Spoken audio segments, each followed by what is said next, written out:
Hi. Door Kickers 2 Task Force North, a game that takes place in an alternate universe where Obama ran out of bombs to use on the children hospitals, so we have to go in there and bomb the children ourselves. And our tools for doing so are vast. You have at your disposal 3 different factions, each with different weapons, armors, and playstyles. And you will have to use these to complete many different types of missions. In one, you might be capturing an enemy commander, and another, you might be racing to defuse bombs. But whatever you're doing, remember this phrase: there's no kill like overkill.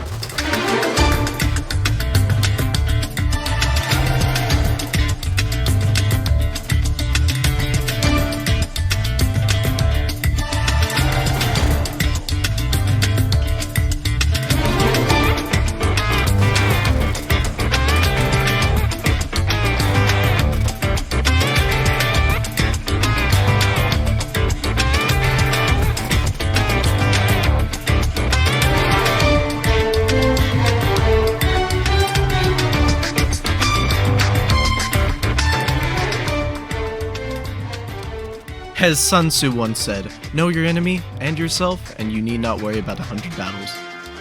Therefore, it's only natural we start with our enemy. The region of Bargain Bin Afghanistan is a region plagued by insurgency and violence. Your main opposition in this game will be a jihadist insurgency that is not above using kidnapping, IEDs, and suicide bombers to accomplish their goal of ridding their sacred lands of the White Menace. While they all use the tried and trusted AK platform, they do come in multiple flavors. Starting off with the white-clothed enemies, these are your basic bitches of the insurgency, with the notable exception of the suicide bomber. This man has decided that Allah thinks that guns are for cowards and opts to instead run directly for your men and blow himself up and all around him in a ball of flames. We then move on to the black-clothed insurgents. These absolute lads are the veteran core of the insurgency and fucking act like it. They shoot better, take more bullets, and also in this category is the executioner. He is the primary target on any hostage rescue mission, because the moment you're discovered, he will beeline to the hostage and proceed to send him to God. Your first option for dealing with these assholes are the good old US Rangers. These boys have access to all of Uncle Sam's arsenal, and they primarily use a chested AR platform and use full body armor. Yay yay! They also have the most customization options, with over a dozen weapon options spread over 4 separate classes. Their main drawback is a lack of manpower. Typically, their missions only involve about 4 to 6 men. However, they make up for this by being tough nuts to crack. Like I mentioned, the Rangers have access to the best body armor in the game, so it typically takes 3 good hits to take these guys down. Overall, best faction for new players. The next faction, keeping with Uncle Sam, is the CIA.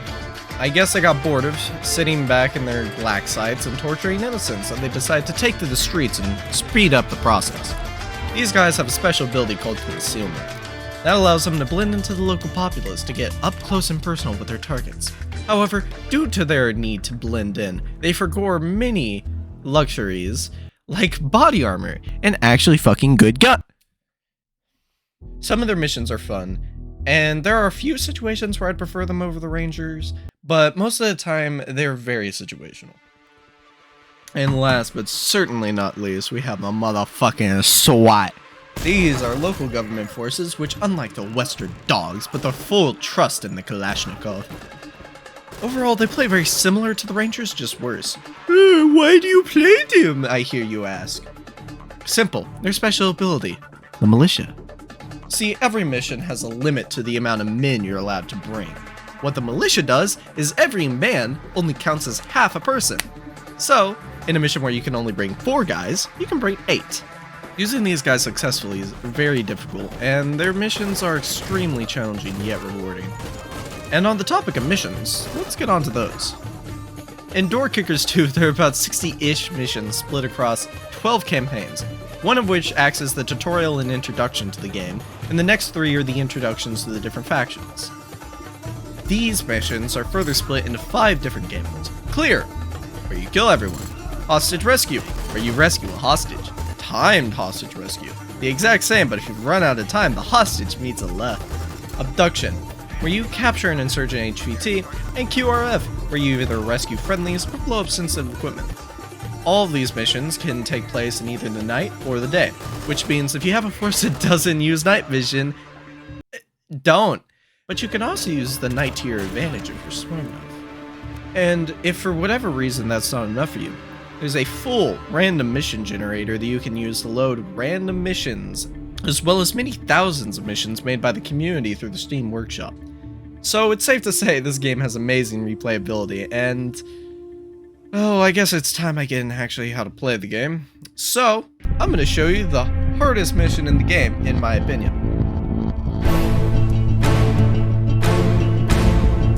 10 of clubs. For this mission, I'm bringing the Rangers. I have too many slots to bring the CAA and too little to bring the SWAT, so for this mission, my team is going to consist of Ripley with the spy cam, Fish with a wall breach, Aimbot with an AT-4, Chase with frags, Scully with the marksman rifles, and Sullivan with a grenade launcher. And full disclosure, this mission took me many tries to actually complete. See, the reason this mission is difficult is the map itself. The central courtyard is very difficult to assault. For one, it only has a single entrance, and two, I have to keep in mind many different angles the insurgents can appear from. So, first step is to establish the breach.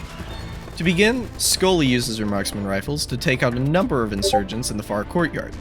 Then, I send up 3 boys to the top gate and rig it to blow. At the same time, I queue up Ripley to throw a grenade through this window. See, since I've played this mission so much, I know somebody's gonna be right there. I then blow up the front gate and kill any insurgent I can see. Sullivan will then launch his GL into the far building, and I will start to break up my team into 2. A team will stay at the top of the courtyard and guard against any insurgents coming from inside the compound, and B team will go in and clear the closest buildings at the bottom of the map.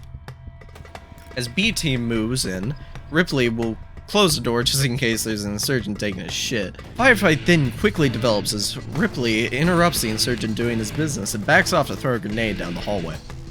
Then the 2 throw a flashbang into the next room and clear it. Since that building is now clear, I move everybody up and prepare to take the next building. Ripley slowly peeks the door and dispatches an insurgent. At the same time, an insurgent runs out of the building and quickly finds God. After that, I move up A team and to cover B team as they move into the compound itself. As B team struggles with the door, I then move A team into the compound itself. After that, it's simple CQB, making sure your corners are checked and every nook and cranny is secure. It's only then do we reach our next major challenge, the inner courtyard. The only good way to clear this yard is with grenades, but as this is an HVT extract, I am reluctant to do that. So it's down to risky peeks and lady luck. I then make a critical error. Instead of just tossing a flash and peeking the door, I just peek the door. And I almost lose a man, which meant I wouldn't have gotten the perfect score, which meant I would have had to restart at the very end. But luckily I didn't. And I only mildly shit my pants. Then I move up Fish, toss a flash, cuff the HVT, and that's mission. And as you can tell, oh my fucking god. I'm fucking happy. Altogether, this mission took almost 4 attempts and 40 minutes to master. It's one of the more challenging missions in the game and shows how hard you have to think in order to complete every mission with a perfect score. This game is hard. If you want a more in-depth analysis on how to properly play, go watch Control Pairs Gaming. He does it properly and talks you through how to play it correctly. This game normally goes for $25 on Steam, and if you have the money, I'd go for it. Or don't. I don't give a shit.